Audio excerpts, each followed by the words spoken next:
ಪ್ರಶ್ನೆನೇ ಇಲ್ಲ. ಈಗ ನೋಡಿ, ಇವತ್ತು ಬಹುತೇಕ ಬಹು ಜನಸಂಖ್ಯೆ ಇರುವಂಥವರು ಭಾರತ ದೇಶದಲ್ಲಿ ಹಿಂದೂಗಳು. ಮೋರ್ ದೆನ್ 80% ಇದ್ದಾರೆ ಹಿಂದೂಗಳು.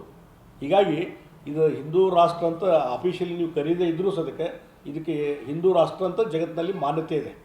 ಹೀಗಾಗಿ ಬಹುಶಃ ನನಗನ್ನಿಸೋ ಮಟ್ಟಿಗೆ ಅವತ್ತು ಮಹಾತ್ಮ ಗಾಂಧೀಜಿಯವರು ಜವಾಹರ್ಲಾಲ್ ಅವರು ಗಟ್ಟಿ ಹೇಳಿದ್ರು. ಇವತ್ತೇನೋ ಭಾರತ ಮತ್ತು ಪಾಕಿಸ್ತಾನ ಅಂತ ಹೇಳಿ ಡಿವೈಡ್ ಮಾಡಿದರು ಬ್ರಿಟಿಷರು. ಆ ಟೈಮ್ದಾಗ ಡಿವೈಡ್ ಮಾಡಬೇಡ್ರಿ ಅಂತ ಹೇಳಬೇಕಾಗಿತ್ತು. ಮತ್ತು ಮಹಾತ್ಮ ಗಾಂಧೀಜಿ ಎಲ್ಲಿಯೂ ಹೇಳಿದರು ಡಿವೈಡ್ ಮಾಡೋದು ನನ್ನ ಹೆಣದ ಮೇಲೆ ಆಗಲಿ ಅಂತ ಹೇಳಿದರು. ಕೊನೆಗೆ ಅವರು ಒಪ್ಪಿದರು. ಆಯಿತು, ಅದು ಡಿವೈಡ್ ಮಾಡೋದಾತಲ್ಲ, ಬ್ರಿಟಿಷರದ ಆಡಳಿತ ವೈಖರಿ ಹೆಂಗಂದರೆ ಡಿವೈಡ್ ಆ್ಯಂಡ್ ರೂಲ್. ಈಗ ನೀವು ಮಾಡೋದಾಗಿದ್ದರೆ ಪಾಕಿಸ್ತಾನದಲ್ಲಿ ಇಲ್ಲಿದ್ದಂಥ ಎಲ್ಲ ಮುಸಲ್ಮಾನರು ಕಳಿಸ್ಬಿಡ್ಬೇಕಾಯ್ತು. ಭಾರತ ದೇಶದಲ್ಲಿ ಅಲ್ಲಿದ್ದಂಥ ಹಿಂದೂಗಳನ್ನು ಇಲ್ಲೇ ಕಳಿಸಿರ್ಬೇಕಾದ್ರೆ, ಇಲ್ಲಿದ್ದಂಥ ಭಾರತ ದೇಶದಿದ್ದಂಥ ಎಲ್ಲ ಮುಸಲ್ಮಾನರನ್ನ ನೀವು ಪಾಕಿಸ್ತಾನ ಕಳಿಸಿದರೆ ಈ ಪ್ರಶ್ನೆನೇ ಬರ್ತಿರಲಿಲ್ಲ.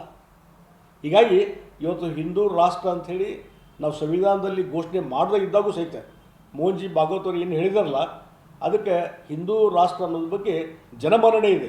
ಅದಕ್ಕೆ ಯಾವುದೋ ಮತ್ತೆ ಘೋಷಣೆ ಮಾಡಬೇಕಂತ ಏನಿಲ್ಲ, ಅವಶ್ಯಕತೆಯೇ ಇಲ್ಲ.